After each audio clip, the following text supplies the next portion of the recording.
Good afternoon. I'm Dr. Greta Werner and I'm a postdoctoral researcher with the Henry Halloran Research Trust, focusing on policy, impact and translation in urban infrastructure, including housing and transport.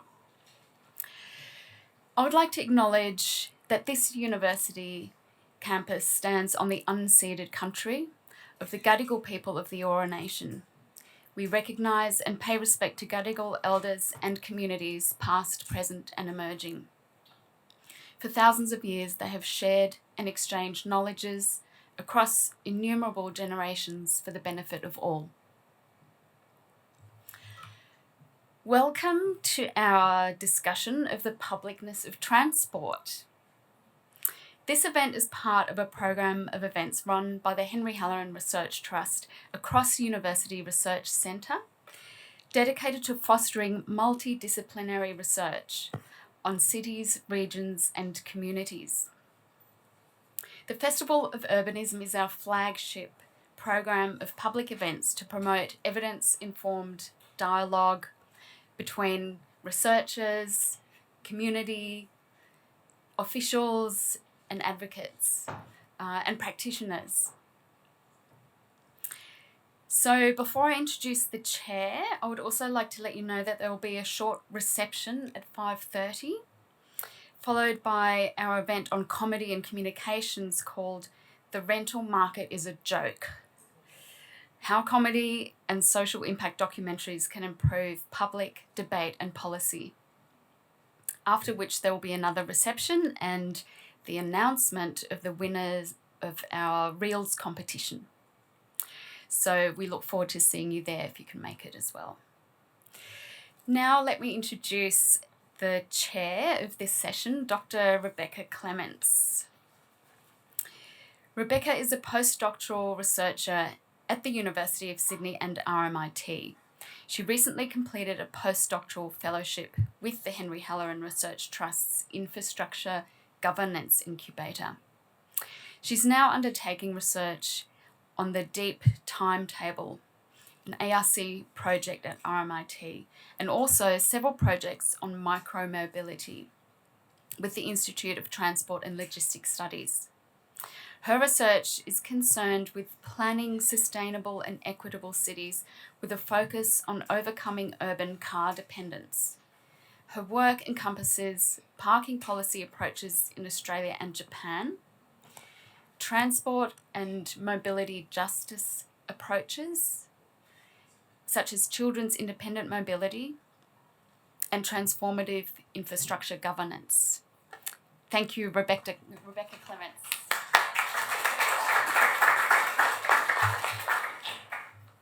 Wonderful. Let's see if I can get this to work. Yep, okay. There's something. So thank you so much, Greta, and thank you everybody for joining today. And I'll also begin by acknowledging that we're here on unceded Gadigal lands today on an exceptionally beautiful day in Sydney. And also I'd like to acknowledge that I began my day very early today on Wurundjeri Woiwurrung land in Naarm, Melbourne. And the context that sovereignty was never ceded is, of course, a very important concept for this festival and for this topic, because of how we conceive of publics in asking these questions. So I'm so thrilled to be chairing this session today. When I heard originally that the theme of this festival was going to be public urbanism, I was so pleased because this is such an important provocation for our cities right now, for the questions that we're asking, and how we shape and govern and collectively imagine and demand transport and mobility futures in Australian cities and regions. I knew that myself and my very wonderful colleagues, Associate Professor Crystal Legacy and Dr. Ian Woodcock, had all for years been passionately researching and engaging communities in questions about the politics and the governance and the ethics of urban transport and mobility. And they have, as always, been fantastic partners in crime putting together this provocative event today. And we do sincerely hope that this is a provocation, not a beginning and an ending of a question and a set of answers, but really helping to fan the flames of many more diverse and very passionate and political discussions on the publicness of transport and how we might reshape our futures. So, why is publicness such a vital provocation for all of us right now? And what does it even mean in the context of transport? I think a lot of people who, a lot of the people here today who have come here today would probably come to this question with several of these quite common understandings of publicness. So, you might think about forms of public ownership of assets, like public transport assets, for example. You might think about reflecting and enriching public interests in the way that we shape cities. You might think about how we shape governance and play inclusive and diverse roles in governance and planning. You might, of course, think about impacts on public space in various ways. And of course, I would expect a lot of people think about questions of equity and justice for many, many diverse kinds of publics. I think one important dimension to all of these is that sometimes, while it might be hard to clearly or definitively define publicness, in fact, I think it's quite impossible, it's an idea that often gains clarity from sensing outcomes that are not public for various reasons. So that might bring to mind for you questions of privatization, different forms of privatization, perhaps opaque decision-making, perhaps the erosion in various ways of what we see as public interests. And for example, if I were a speaker here today, I would be talking to you about the many, many ways I believe and that research shows that car-dominated cities erode publicness. From the mind-boggling amounts of space they take away from much more public uses, such as through roads and car parking, to the kinds of amazing futures that we lose through giving so much priority and resourcing and political power to making car-based cities, instead of ensuring, for example, safe and enriching neighborhoods for children and again, many other diverse members of our community. But I'm not a speaker today. I am instead very proud to now hand over to our excellent panel of speakers who will be exploring this idea in a range of ways and presenting many provocations for discussion and debates together as well. So each speaker is going to come up and give a short presentation, and then afterwards we will have hopefully quite a lot of time for not just question and answer, but also hopefully a collective discussion together on this various topic. So first up, I am very pleased to welcome Dr. Ian Woodcock, who is a senior lecturer in urbanism. There we go. Who is a senior lecturer in urbanism in the Sydney School of Architecture, Design and Planning. Actually, I should go to this one for Ian. At the University of Sydney. He is a UK registered architect with over 30 years of experience encompassing practice, research and teaching across government, private and community sector settings. His research focuses on urban change, sense of place and the use of design as a research method. So please join me in welcoming Ian.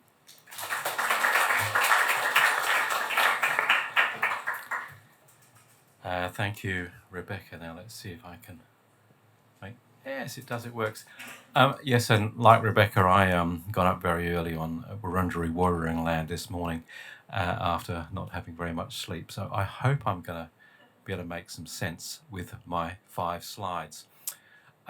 So what am I going to talk about? When Rebecca and Crystal and I first sat down to talk about this, the first thing that came to my mind was this issue of the public being captured by private interests. That's what really interested me. And I was thinking, well, what is left to be captured, given that pretty much everything has already been captured by the private sector? Particularly if you're in Melbourne, where everything got privatised in the 90s, and it's all run by franchise companies, and everything else is getting taken over by the private sector. There's not much left that's in public hands. And I thought, well, maybe walking. And then, of course, I was musing on John Lennon's song, on the Beatles song there about the tax man. Of course, they know that if it was in the public sector, they'd tax walking. And I thought, well, this is really interesting, because what really interests me about this is the way that I don't think walking can be privatised, and I don't think walking can be taxed. But what concerns me is the way that we frame the discussion around all of the ways that transport can be organised and delivered in a way that maybe takes our attention off walking and other things that need to be done. And so this beautiful diagram is kind of something that it's a thing of beauty, and it's from an article called the case for public transport in an age of automated mobility. And although the lead author is someone called Doherty, Crystal's actually a co-author of it, and John Stone and a number of other colleagues in the transport planning space. And I think it kind of summarises, it's a different way of summarising all those issues that Rebecca introduces to in her slide, but it's you can kind of see there's a sort of hierarchy in this publicness iceberg, where the things that the policymakers tend to look at are at the top. And then there's a whole bunch of other stuff that we like to talk about, particularly in academia, but also, we like to talk about, in terms of things that ought to be done but aren't adequately taken account of by policy. And then below that are those really hard to get your head around things that we all really actually care about or ought to care about, but somehow don't make themselves their way up through the pyramid back into policy or the sort of ways that we have of measuring what matters. And so I'm not going to focus on all of those things today. I'm only going to focus on one of them, which is this, the so-called first and last mile problem. Now put your hands up if you have heard of this before. Now I'm surprised. I would have thought everyone would put their hands up, because you hear it all the time, and it's supposed to be, everything is going to solve the first and last mile problem. It kind of slipped into transport from logistics to public transport logistics sometime around the late 90s, early noughties, middle of the noughties, I think, and became a real thing about a decade ago, particularly with the advent of our obsession with automating everything. And particularly now, of course, with the whole sharing economy idea and the whole so-called micro-mobility. It used to be bikes and scooters, and now it's micro-mobility. The problem is that the fundamental problem from a conceptual point of view is that first, the F in the equation actually is traditionally referred to people, passengers, especially children actually, whereas the L, the last mile, has traditionally referred to goods and freight. And by combining the two, the people who advocate, let's all look at the first last mile problem and use all these technologies to solve them, particularly automated ones, is because they regard it as being the same problem. Effectively, people, especially children, are the same as goods, okay? And what does that mean? You're talking about freight. Now, you think about yourself, right? You're out there in the street, you're thinking about things like this. These are all things where you want a sense of agency. You want to have a sense of choice. It's about your experience. You're not an object. You're not a parcel. Do you want your city's transport, movement, mobility planned as though you have no choice, no agency? Do you want to be dominated completely by environments like this, where you are continually surrounded by machines and increasingly high-tech stuff that governs exactly what you do, because you're being seen as this thing, this object, this parcel, this lump of stuff that needs to be freighted from somewhere else by something which, is going to take away your ability to walk, or, use your energy or smell the flowers. So the next time you hear first last mile problem, I want you to be suspicious, very suspicious about what you're being sold. Thank you, that's me.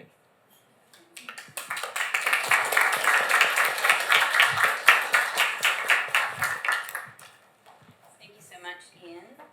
So I'll introduce our next speaker. So Emma Bacon is the founder and executive director of Sweltering Cities. Since the beginning of 2020, Sweltering Cities has connected with thousands of people around the country, working directly with communities in our hottest suburbs to campaign and advocate for more livable, equitable, and sustainable cities. Emma is a passionate organiser, campaigner, and activist. She has worked across movements for social and environmental justice for over 13 years, and has been part of winning significant outcomes for progressive change at local to international levels. Emma is committed to building a broad movement for climate justice, and she lives and works on the land of the Wurundjeri Woiwurrung people. Thank you, Emma.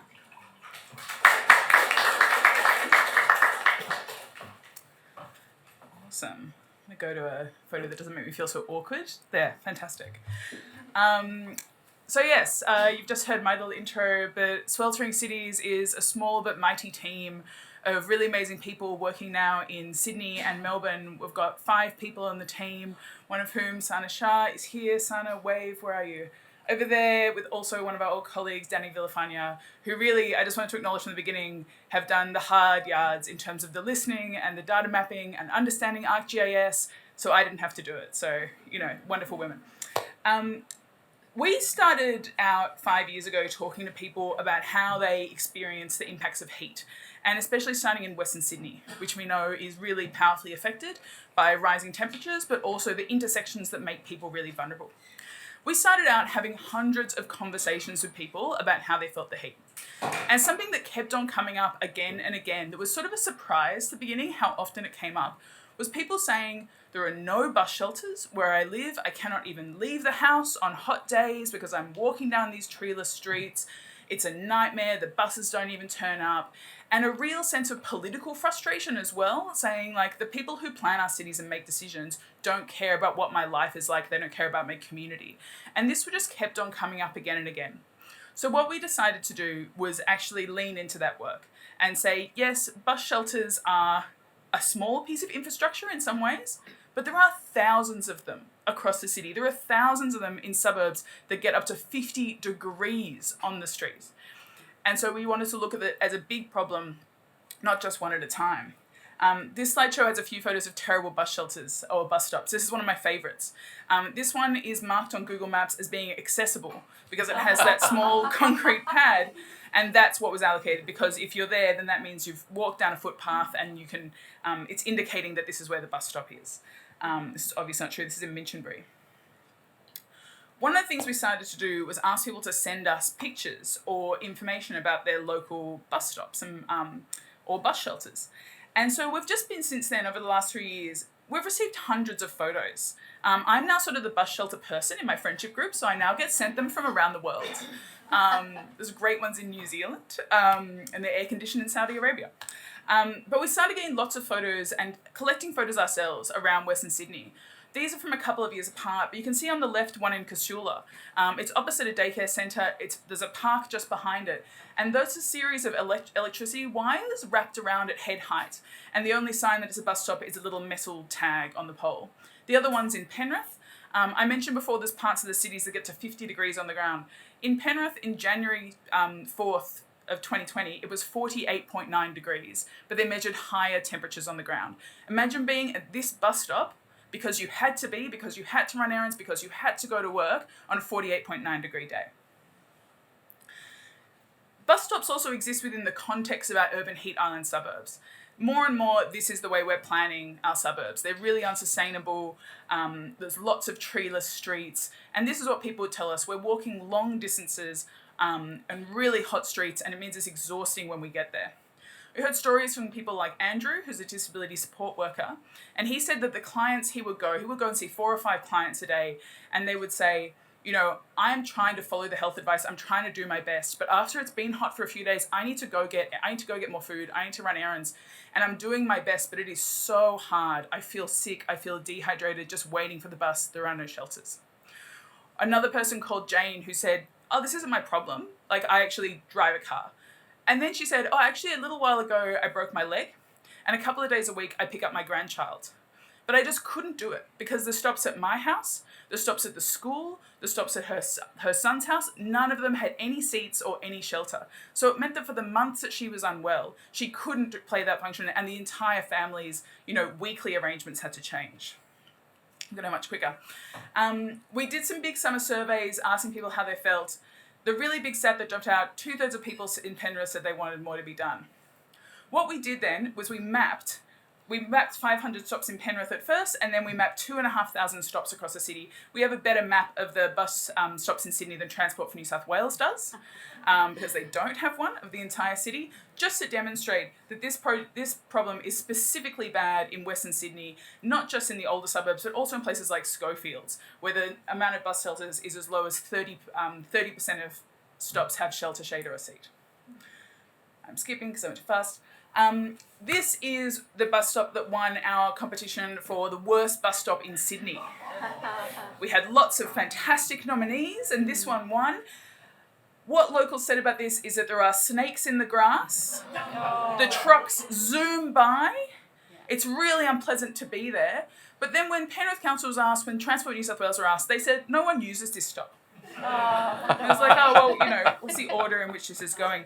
I'm going to finish now, but I think I definitely plan to talk too much about bus shelters, which is, again, a personal problem I now face.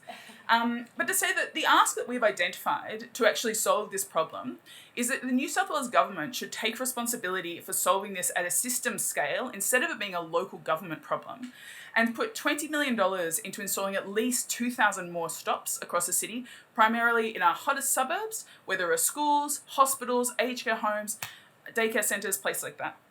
And we have hundreds of residents around the city. We have lots of organisations partnering us, and the Transport Minister has said, this is not our problem. They've actually said, this is a local government problem. And we've gone back and said, that means people in Fairfield can't catch the bus. And they've said, this feels like a Fairfield problem. And I think this shows that what a crisis it is for people not to perceive this as a problem because it doesn't affect them. And that in fact, this is not a problem of technology, this is a problem of power. This is a great bus stop someone designed for us, with the idea that, we've talked to now hundreds and hundreds of people across the city about what they want their local transport and bus shelters to look like, and not one person has ever mentioned, I'd love more advertising. And not one person has ever mentioned, I'd like more metal seats that get too hot to sit on a hot day. They do mention it being really accessible and having lighting and information and things like that. I'm going to finish there because I think I've gone past my time.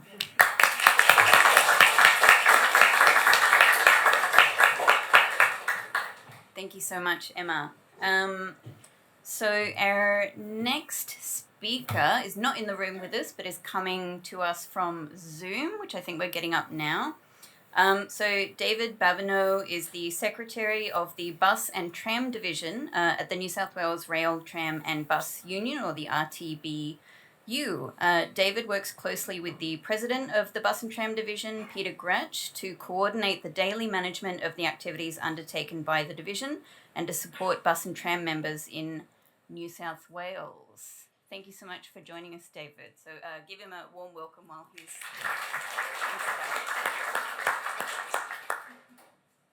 How are we doing? Can I be heard?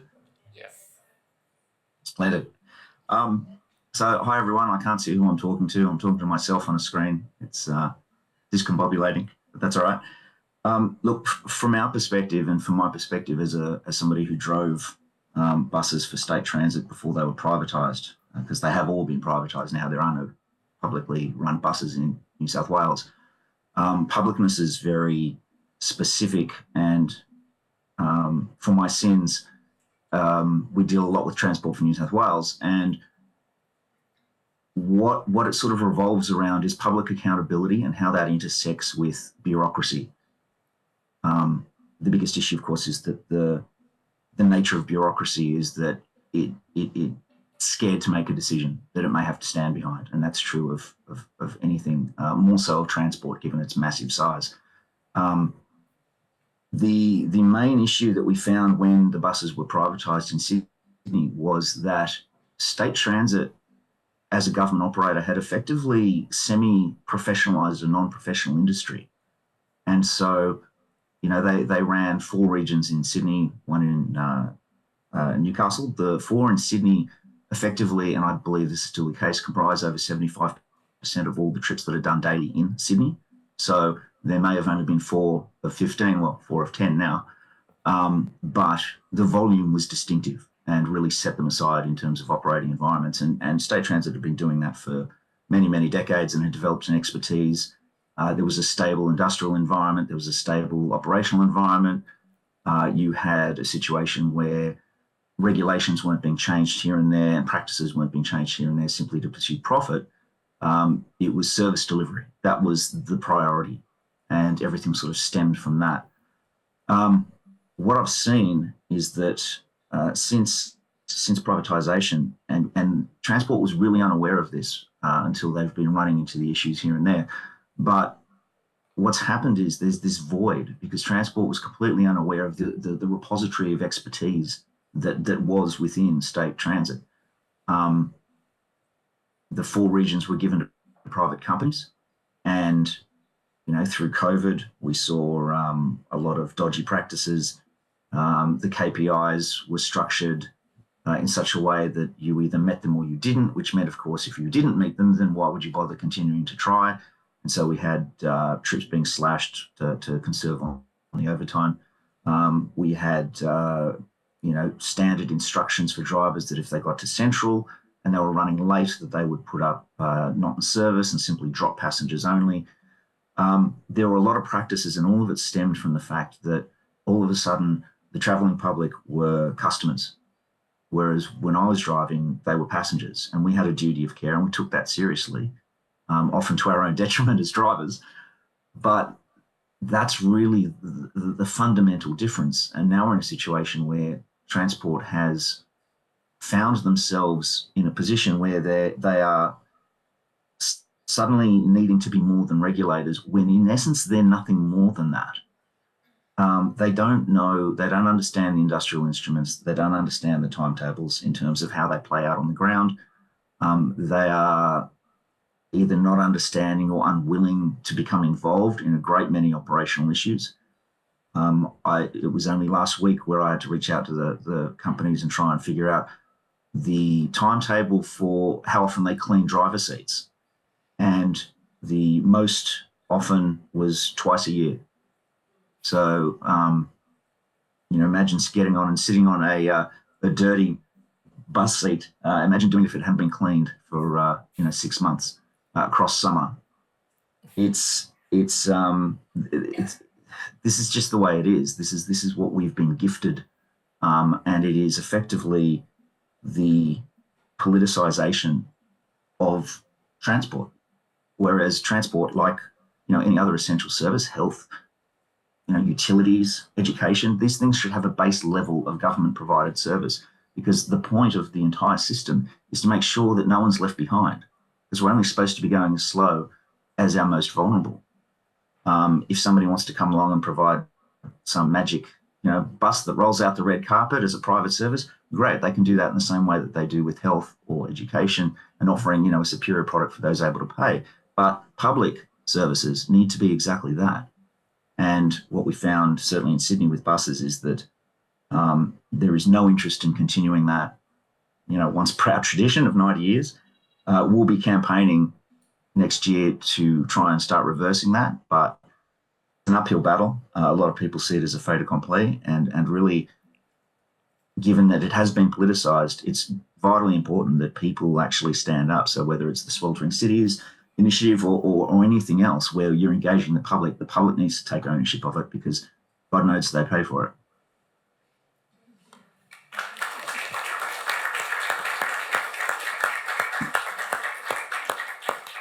Thank you so much, David.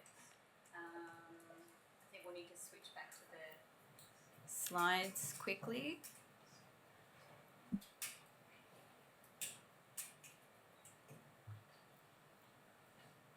Great. So our next speaker is Neil Miller. He's the Director of the New South Wales Department of Planning, Housing and Infrastructure's Transport Advisory Team. He's an accomplished urban planner with 17 years' experience, specialising in the planning and design of place-based transport outcomes. Having worked in both consulting and government roles across the transport and planning sectors, he has developed a range of strategies to support city-shaping initiatives and transport network designs.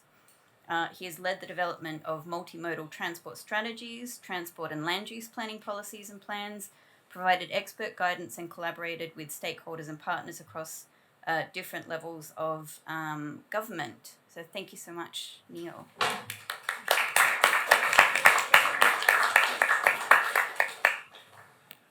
Thanks, Rebecca, and thanks to the speakers already. I think there's probably a few synergies in what I'm going to talk about. So I want to talk very briefly about the role that streets and roads play in our society and the public domain, and the way we think about them, the way we plan them, the way we evaluate the performance of streets, and how that historically that may have led to some of the outcomes that Emma talked around buses, and Ian talked about poor walking environments.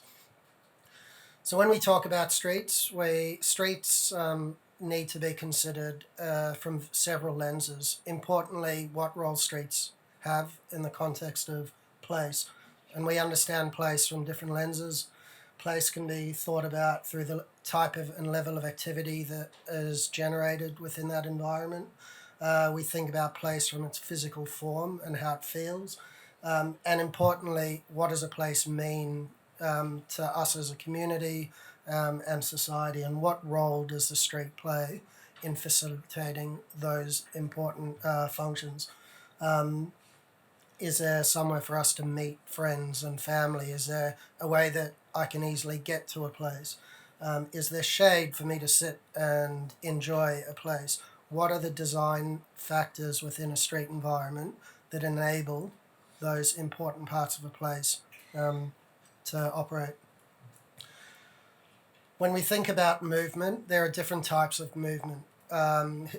Unfortunately, we have entrenched behaviours and entrenched practices where we think about streets and roads from the lens of private motorists, and it's about getting to places quickly, getting through places. We don't often think about the role that streets play in terms of local access and local mobility. A really good example in those pictures is the positive influence that the Eastern distributor had on the local streets through Surrey Hills. It took traffic away from that environment, and positively it ended up in the great amenity along Crown Street and other streets through Surrey Hills, because we removed that function of through traffic, and it allowed us to enhance some of those elements of place and create more shade, create more vibrancy.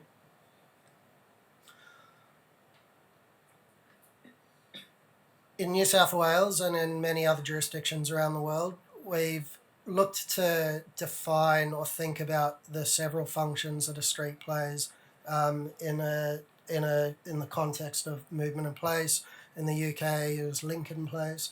But we thinking about how important the movement was, thinking about how important the place was, it allows us to easily define what that role a street plays, and the type of environment, the types of outcomes that we want to achieve through the design and operation of that street environment.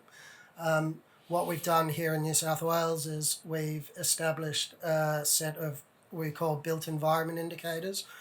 A lot of them were largely influenced and informed by a lot of walkability analysis. What makes streets more walkable? How does that create better places?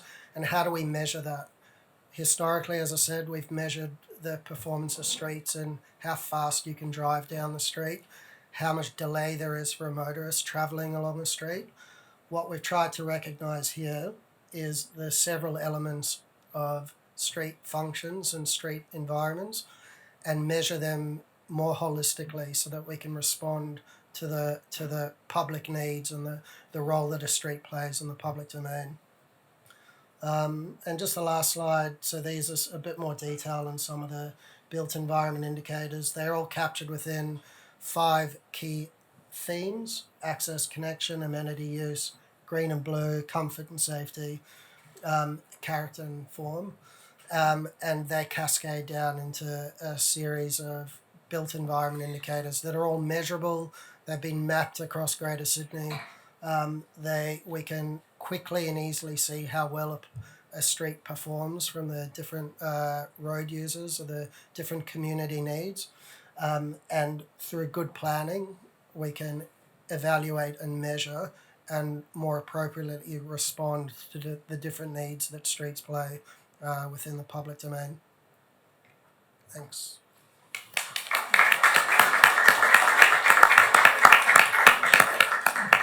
So I'll now welcome Crystal Legacy, who is Associate Professor of Urban Planning at the University of Melbourne and Co-Director of the Informal Urbanism Research Hub.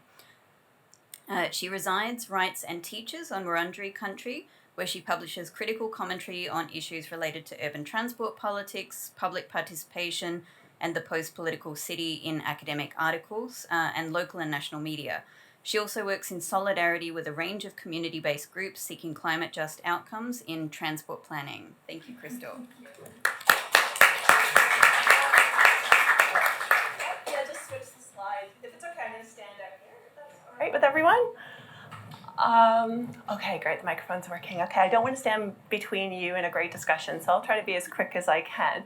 I'm seeing some really interesting threads, one of which is commodification of mobility and transport, and unfortunately I don't think I have good news to share on that front when we talk about participation, which is a bit of a left field sort of discussion point to bring into the discussion here on transport, but I think it's relevant. So I'm going to start with the provocation. What makes the planning of transport and the planning of mobility public? In my research, I explore the politics of infrastructure planning, namely big mega roads and light rail projects, and I consider their interactions with the politics of public participation. So this includes formal processes as sanctioned by government, as well as informal forms of participation, so community-led social movements, campaigns, organizing, resistance. And I've conducted this research mostly in Melbourne and Sydney, but also across Canadian cities in Vancouver and Toronto. And what I have come to see is that there's a place for publicness in the planning of transport and mobility in cities. In fact, publicness in planning is vital to ensuring our commitment to this thing called democratic planning. But this publicness is under threat. In my recent research with Associate Professor Janice Berry, Morgan Boyko from the University of Waterloo in Canada, as well as Dr. Matt Nowaczewski, we're showing that there's a publicness in planning, and we'd argue also the publicness in transport planning, which is supported and expanded through planning's embrace of community engagement, both informal and formal. However, our research is showing that there's a bifurcation, a separateness of participation away from planning. And this is connected to the rise of a public participation industry here in Australian cities. So what do I mean? Well, participation as a practice and the methodologies that support it are increasingly being delivered by a growing number of public participation practitioners. And these are professionals hired on contracts by government and development proponents to engage communities. And they're oftentimes consultants. And what our research is also illuminating is that there's a growing marketplace for public participation expertise, which may be expertise drawn from planning schools and planning education, like the one that I teach at, but also drawn from marketing and communications. It's a very different thing. You see, like so much of our planning, including the delivery of the management of mega roads and the franchising of public transport services, public participation is also privatizing. The planners working for state government authorities and local councils may have experience in community engagement, but they are not necessarily the people who are guiding communities in conversations about the places that matter to them. Instead, we are having public participatory processes that are being used to de-risk mega transport projects and to de-risk them from the threat of opposition and resistance to them. So community engagement is designed to manage expectations of the community that may, and as well as manage their involvement in these projects. So what we have is a public planning process that is disassociating from its own publicness. It's like when we disassociate from our own bodies. Cities are for people. It is the lifeblood, the life force of our cities. But we have designed processes that seek to curtail our full humanity in showing up in the ways that is necessary for us to talk about the hard things affecting us in cities today. So at the center of this disassociation is the way in which public engagement has become a feature that we can add to planning, rather than a virtue contained and fully embodied within planning. It is something that we contract out, subject to tender bids and commercialized approaches, rather than participation being a core feature, a core function of this very thing that we call planning. Likewise, there are those tendered out community engagement processes who are also being sought to generate a social license to build. So as my recent research with Associate Professor Dallas Rogers and Professor Chris Gibson we're seeing a reliance on public participation to secure the future of infrastructure, but may also have a perverse outcome for communities through this phenomenon called gaslighting, which I'm happy to talk more about in Q&A. So to make the point simply, participation is good for infrastructure and transport planning, but participation is not always good for communities. So you might be asking, so what? We have a growing population, a housing affordability crisis. We need infrastructure to accommodate our growth, and to build inclusive cities. Why is she going on about participation? Well, what's at stake is the rebuilding of trust in our public institutions like transport planning. This trust has eroded over decades, where the promise of better cities and places that are more fair and just has not borne out. So core virtue, and I'm going to wrap up here, a core virtue of participation, drawn from the early work of the late Patsy Healy, is all about how do we live better together. So how do we build social cohesion? How do we build societies that come together and thinking about the challenges that we face together? This is a core idea that's being discussed at the Commonwealth level, but it is disassociated from the planning process because what we're doing is commodifying and commercializing public participation. And that's a core concern. And in short, I think this is a big problem for transport planning because the publicness of transport planning is people coming together in an environment like this and having a conversation together. And who's leading it and who's fronting up in those moments of discussion need to be accountable. So the question of who's accountable for the publicness of transport planning is the one that I want to bring to the discussion today. Thank you so much, Crystal. And I think now is the time that we're going to have all of the speakers sit up front and we'll get into a interesting discussion.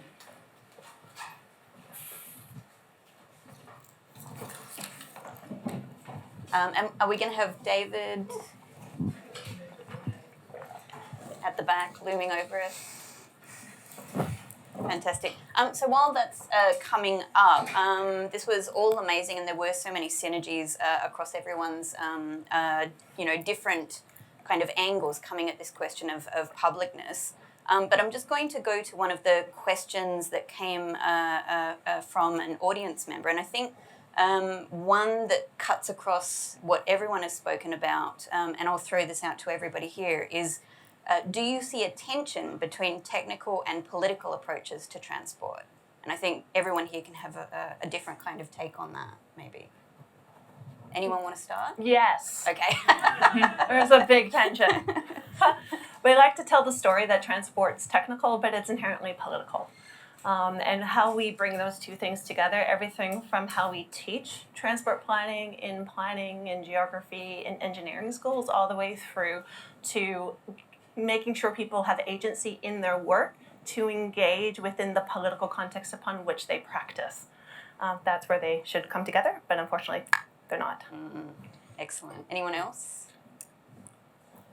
Yeah, happy to. In the context of that discussion around engineering, street design, road design, I actually think that unfortunately the narrow technical view of things has influenced political decision making. We are what we measure. Mm-hmm. We too often measure, as I said, the performance and the function of street environments in the context of a single user, the motorist. And that's driven so many conversations, and we end up thinking that we create an evidence base, this technical approach to how we think about the design and operation of our road network, which ends up being so narrow that it cuts out all the other important public benefits that streets play within our public domain.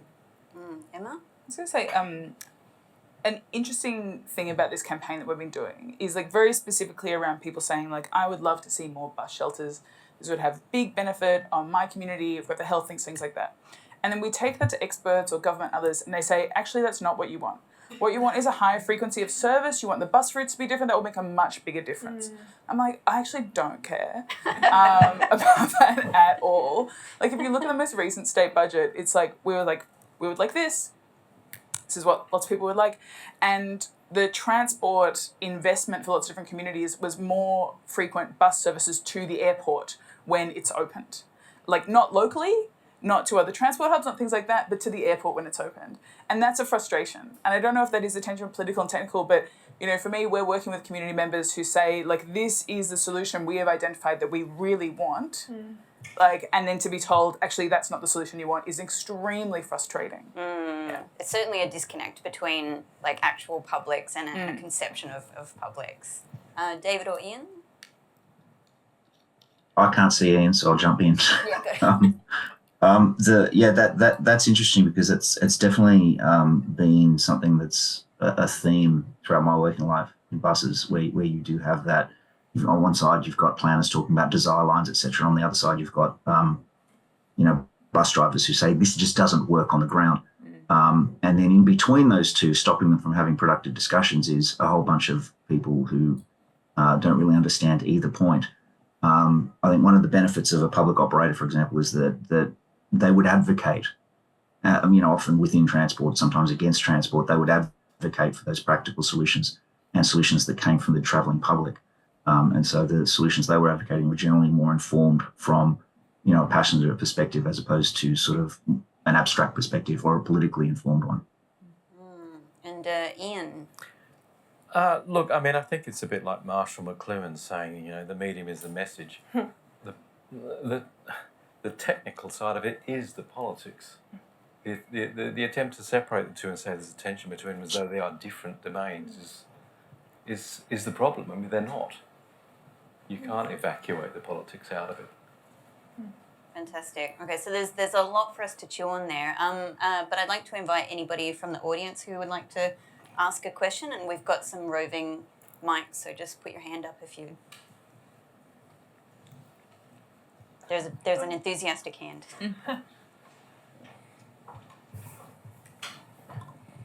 If each of you had a magic wand and you got one wish, what would that be? Just one wish.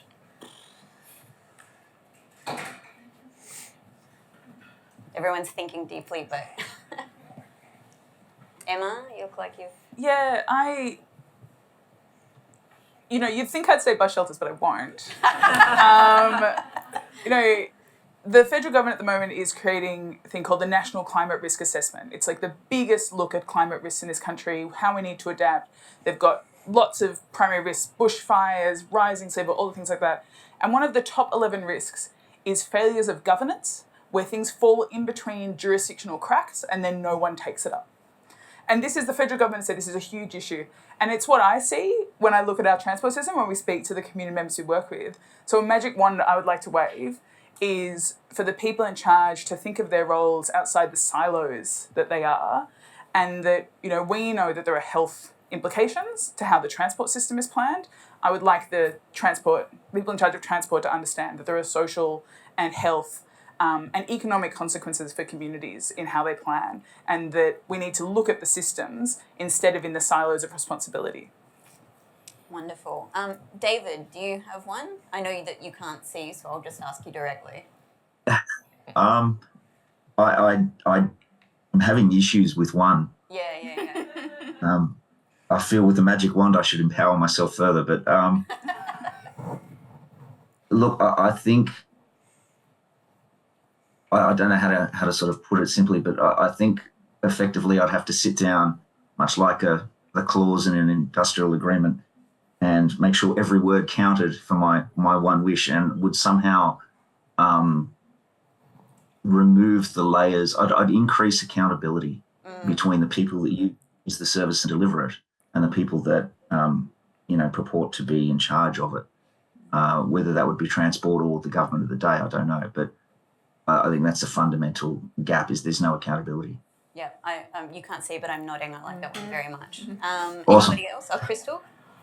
I sit on a lot. I get invited to speak on industry panels a lot, and I talk a lot about participation in infrastructure planning. And it often comes up that this whole idea that communities are apathetic, that they just don't show up to be part of the conversation. And I think we got that wrong. I think they're showing up all the time. We're just not there. We're not meeting them where they are starting the conversation. And I think our relationship to public communication needs to be fundamentally reconceptualized, so that we see informal practices of participation as participation. Fantastic. Neil, Ian? Yeah, look, I'd probably, if I could have a magic wand, empower more people in our industry to be more creative and less risk averse. I think if we're going to bring the community and the public on the journey of cities like Sydney transforming and evolving rapidly, we need to be able to take a bit more risk, try things, show the people that there are better ways of doing things than building big roads for people to drive everywhere. And if we can show things in do things in more creative ways, we get public buy-in to delivering better outcomes. Yeah, and I hear that from practitioners all the time. So it's clear that there is that real institutional interest among professionals to be less risk averse for sure. Ian? Yeah, look, I think I'd like to see someone, well, a whole bunch of people with the skills to do some work, to put up a whole bunch of scenarios for the kind of public conversation that I think Kristen's advocating we have, or everyone's advocating we have, so that everybody in this room and everybody across Sydney and around Australia could actually have a sense of what the real challenge is to get us to net zero in terms of transport, and how many different ways are there we might get there. We don't have a bloody clue. And there is no planning going to. If there is planning, it's all being done behind closed doors. I want us to have a very public conversation about what it might really take to get us there, so that we can actually have a real conversation about it, because no one's talking about it. Crystal? I just wanted to add something else. I'm having two wishes now. We're in a room with practitioners and policymakers, presumably, and one of the things that I'd like to see more of is just be bold and be brave. We work increasingly in sectors that are casualized and a lot of precarity. And I think particularly with young, emerging planners, policymakers, engineers, there's a level of fear to kind of stick one's neck out to try to make the bold comment. And I think we need to kind of rally around each other so that we can engage with the politics, big P or small, in a way that is scary, but we build power in ways that we can take on governments and institutions that might be a bit rigid or whatever it might be, which is a very difficult thing to do. It's easy to say, but it is something that I wish we could do more of. Do we have time for maybe one more? Any other questions? Go for it. Be brave. Be bold. One at the back there.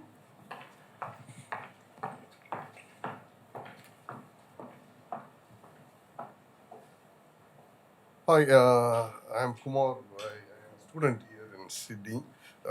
Hard university. I'm finding it very hard to. I just took a break this semester. So my question will be,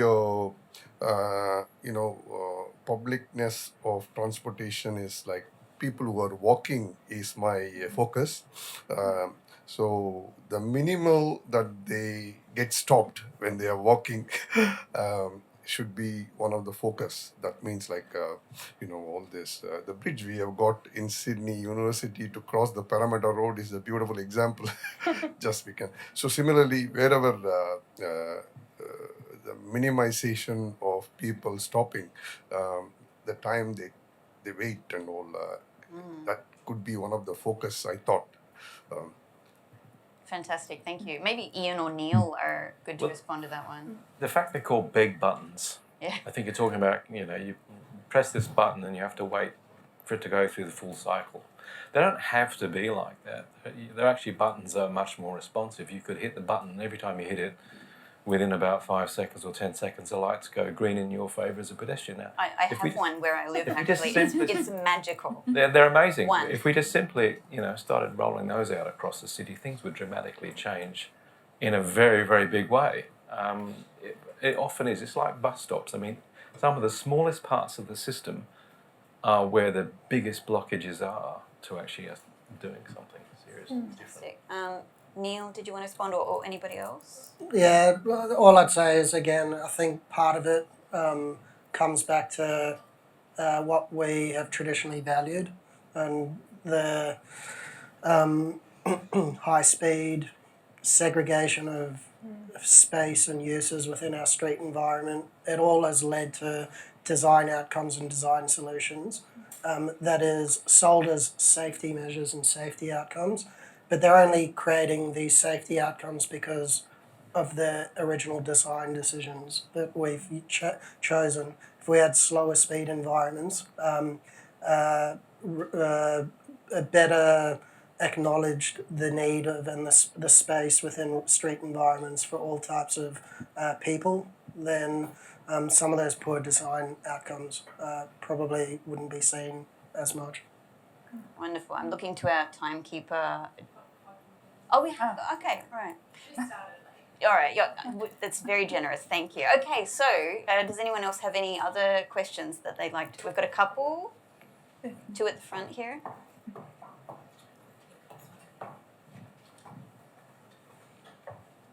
Thank you. I'd just like to ask about why the use of the word publicness is here today, because I've never heard that word before, and I'm wondering what the situation is that there's a new need for that word here now and what we're trying to address by bringing it into play. Great question. Crystal? I'm happy to have a first go at it. I think we probably have different relationships with that word, but for me, I see it as a sort of an analytical term. It helps me to see private and public. It allows me to see power, who has it and who doesn't, who's struggling for power and who has it and is seeking to conceal it from others. So publicness is kind of us at the edge of that intersection and trying to reclaim some of the power that's been lost in transport and mobility. A lot of the words like commodification, client, customers, those words are very commodified and commercial words. And so publicness is, I think, trying to take that back somehow about power. Others might see it differently, though. I'd say it in very similar terms. We've come such a long way that it's interesting that a question like that even gets asked. But it's a good question to ask. Why are we asking questions like that? When I first started out as an academic 20 years ago, students got given a reading. We were just talking about, I can't remember the exact author, but it was basically from a book that was talking about, the disappearance of the public realm. We are under threat. We're going to lose the public realm. And it was the sort of thing that academics would go, this is privatising public space. No one really seems to talk about that much anymore. I mean, there are whole cities, centre cities in the UK that are basically private domains because neoliberalism has completely taken over urban design and urban development. And it's a creeping, insidious thing when people don't realise this has happened to their cities and they no longer have genuinely public space. We've got one in the heart of Melbourne. Federation Square is actually a private space. The most famous public space in Melbourne is actually a private space. I can also give a more boring answer as well, which is that it is a term that is used in a lot of scholarship to talk about what public means in a whole range of ways. And also if we used public transport in the title of this event, it would be very confusing because it's got another term. So I suppose this is a way of focusing on, public as a concept and trying to unpack it in a range of ways. Yeah. One more? I guess just kind of about social cohesion and social isolation.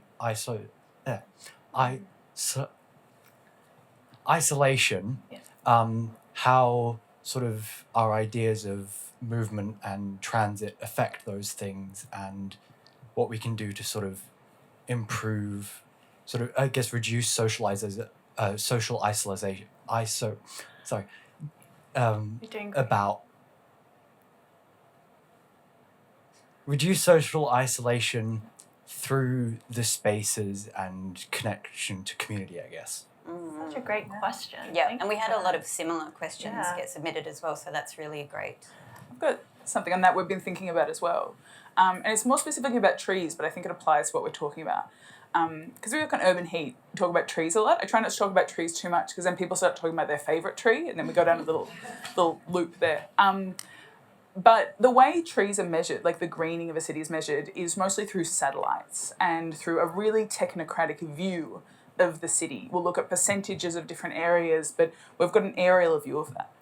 And when we do that, we look at sort of the cooling factors and, this neighbourhood compared to that neighbourhood and so on. But doing that abstracts actually the experience of being near trees. Like, we know that social cohesion and social connectedness is one of the most important things to keep people safe in heat waves. Like, we know that if you know your neighbours, if you see people on your streets, things like that, in any climate, in any disaster, this is how we know each other. And so there's this quite, like, you know, people say, well, we should have about 40% tree cover across the city, or in an area, and that has mental health benefits, it has, like, all sorts of cooling benefits. And we've been trying to think about having another sort of goal or a percentage about social green cover or, like, social greening. Because we're really big on having measurable targets that we can hold government to. And we've been talking to experts in other places and saying, like, what would it look like to have a target for green spaces and trees that increase social cohesion? And what, like, type of space would that be?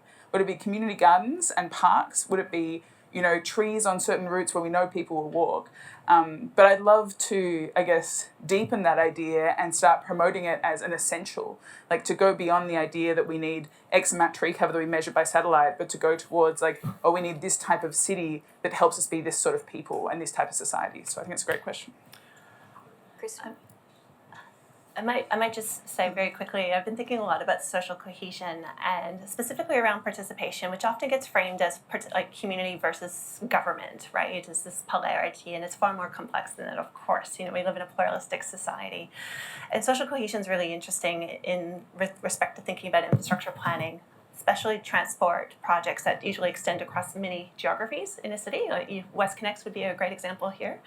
And what we see with participation and thinking it through using a lens of gaslighting, structural gaslighting, which is a body of work I'm working up at the moment with colleagues, is how governments, through participatory practices, can divide and conquer communities, pit them against each other, situating certain offerings to communities who then feel they've got what they needed to feel okay with the offering of the big project, and you're unable to build that solidarity. And participation is really interesting in how it's being used because it's instrumentalizing the person who's showing up at a community meeting or whatever and getting them to do the one thing, the count. I can count you, you're here, I count you, you're one of 10,000, without actually having a deep engagement around what's at stake for all of us. So I think social cohesion is really important. I think we need to start thinking and reconceptualizing participation, which is my general point for today. All right. So unfortunately, we've got to leave it there. But like, there's so much here to feed so many other, conversations that we hope we keep having as a community as well. But I'll just say thank you so much to all of the panelists who spoke here today. Thank you so much to all of the audience that we've had here today and for showing up and asking great questions. And thank you so much to the organisers of the event and the crew for, putting all of this together and allowing this discussion to happen. And I'll also remind you, as Greta did at the beginning, that from maybe in 20 minutes, there's going to be another event in this exact room. So if you'd like to see the comedy event, you can just stay here, eat some food, and smoothly go into the next session. But yeah, thank you very much.